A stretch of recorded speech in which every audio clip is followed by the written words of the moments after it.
மரவள்ளிக்கிழங்கு gravy பார்க்கலாங்க. நான் ஒரு கிழங்கு எடுத்திருக்கேன். மரவள்ளிக்கிழங்கு ஃப்ரெஷ் கிழங்கு. ஃப்ரெஷ்ஷாக வாங்கினோன்னே வச்சுட்டிங்கன்னாத்தையும் அது நல்லாயிருக்கும். இது தொலியெல்லாம் எடுத்துகிட்டு ரவுண்டாக கட் பண்ணி வச்சுருக்கேன் பாருங்கள். இது ஒரு 2-3 டைம் வாஷ் பண்ணிவிட்டு இந்த மண்ணெல்லாம் இருக்கும் அதை வாஷ் பண்ணிவிட்டு சின்னதாக கட் பண்ணி வச்சுக்கலாம். இப்போ ஒரு வடச்சட்டி அடுப்பில் வச்சுட்டு 2 ஸ்பூன் எண்ணெய், கடுகு சேர்த்துக்கலாங்க.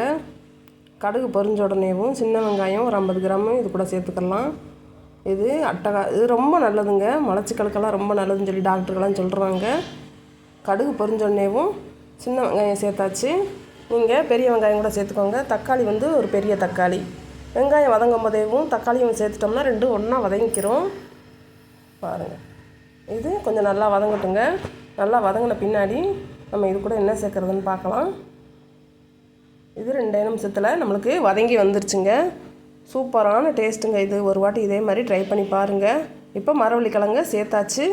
சேர்த்துட்டு இதே நல்லா எல்லாத்துலேயும் படுற மாதிரி கிண்டிக்கலாங்க.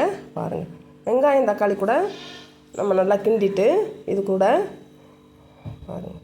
இது கிழங்கு வேகிறதுக்கு லேட் ஆகுங்க. அதனால குழம்பு மிளகாத்தூள் ஒரு 1/2 ஸ்பூன் சேர்த்துருக்கேன். உப்பு ஒரு 1/4 ஸ்பூனு சேர்த்துட்டு தண்ணி 1 டம்ளரு. இது வேகிறதுக்கு லேட் ஆகிறதுனால தண்ணி கொஞ்சம் கூடுதலாக சேர்த்துருக்கேன். கிழங்கு கெட்டியாக இருக்குது பாருங்கள், அதனால் வேக லேட் ஆகுங்க. இது உடம்புக்கு நிறைய சத்து இருக்குன்னு சொல்லி சித்த டாக்டர்கள்லாம் சொல்கிறாங்க.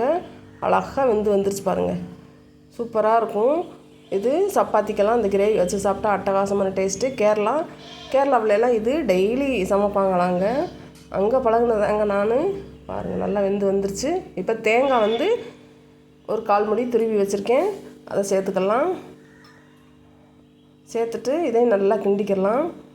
நல்லா புட்டு மாதிரி வந்துருச்சுங்க. சூப்பரான டேஸ்ட்டுங்க. அட்டகாசமாக இருந்துச்சு. எனக்கு வந்துருந்துச்சு. நீங்கள் ஒரு வாட்டி ட்ரை பண்ணி பாருங்கள். எப்படி இருந்துச்சுன்ட்டு கமெண்ட்டில் சொல்லுங்கள். பிடிச்சிருந்தால் லைக் பண்ணுங்கள், ஷேர் பண்ணுங்கள், சப்ஸ்கிரைப் பண்ணுங்கள். மறக்காமல் பெல் பட்டனையும் அமுத்தி விட்ருங்க. அப்படி அமுத்தி விட்டிங்கன்னாத்தே நான் போடுற வீடியோ உங்களுக்கு உடனே சேரும். பாருங்கள், பார்க்கும்போதே சாப்பிடும் போல் ஆசையாக இருப்பாருங்க. டேஸ்ட்டு வேறு லெவலுங்க. ஒரு வாட்டி ட்ரை பண்ணி பார்த்துட்டு எப்படி இருந்துச்சுட்டு கமெண்ட்டில் சொல்லுங்கள். பாருங்கள், இப்படி இந்த அடிக்கடி நம்ம உணவில் சேர்த்துக்கிட்டோம்னா நம்மளுக்கு மலச்சிக்கலே வராதுன்னு சொல்லி சித்தா டாக்டர்கள்லாம் சொல்கிறாங்க. இதை பார்க்கும்போதே எங்கே பார்த்தாலும் நீங்கள் விடாதீங்க. வாங்கி ஒரே மாதிரி சமைக்காமல் நம்ம வித்தியாசமாக சமைச்சோம்னாக்க புதுசாகவும் சாப்பிட்றதுக்கு வீட்டில் இருக்கவங்களும் ஆசைப்படுவாங்க. நம்மளுக்கும் ஒரு டிஃப்ரெண்ட் டேஸ்ட்டு, வேறு மாதிரி டேஸ்ட்டுங்க இது. பாருங்கள், ஃபஸ்ட் டைம் பண்ணாவே நல்லா வருங்க. இந்த மெத்தடில் பண்ணுங்கள். வேறு எதையும் கரம் மசாலா அது இதுன்னு கடைப்பொடியெல்லாம் சேர்க்க வேண்டியதே இல்லை. வீட்டில் இருக்க பொருளை வச்சு நான் பண்ணியிருக்கேன்.